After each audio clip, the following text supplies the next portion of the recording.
a norma 7117 traz para gente algumas faixas típicas, né, de materiais que compõem o solo brasileiro. Então, por exemplo, a água salgada tem 0,3 ohms, água de rio já tem 30, e vai trazendo para gente os tipos de solo e qual é a faixa, né, o range de resistividade desse solo.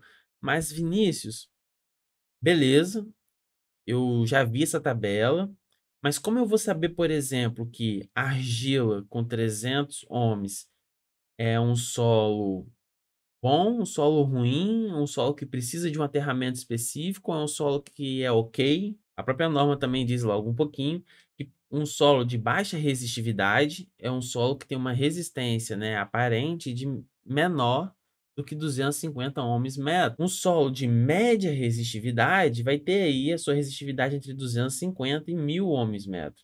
E um solo de alta resistividade é um solo com um valor acima de 1000 ohms metro. Então, a partir daqui você já sabe, você já consegue começar a identificar os tipos de solo e se eles são bons ou não condutores de eletricidade. E aí, identificando isso, você já deve estar pensando, como que eu vou medir isso então?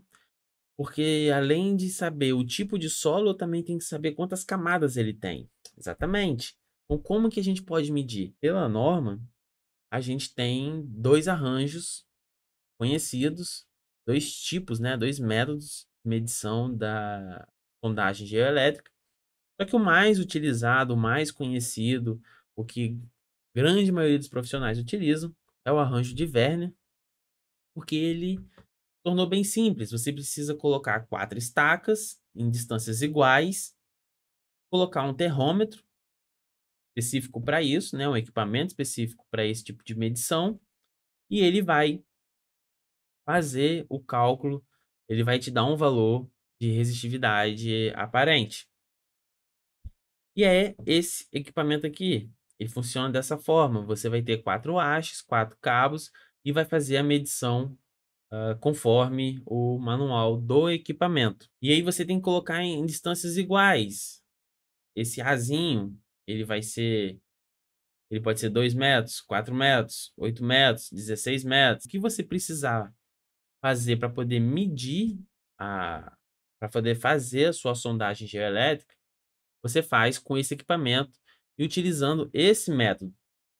Qual é o resultado disso? O resultado disso são esses gráficos que são uma representação dos tipos de solo. Então, se eu tiver um solo uniforme, que ele não tem, as camadas dele não são muito diferentes, elas são muito iguais, eu vou ter um solo parecido com esse gráfico. Se eu tiver um solo de 2 camadas, o gráfico, né, a curva do gráfico, ela já muda um pouco. Um solo de 3 camadas já é bem diferente e o solo de 4 camadas já é uma onda aí, praticamente.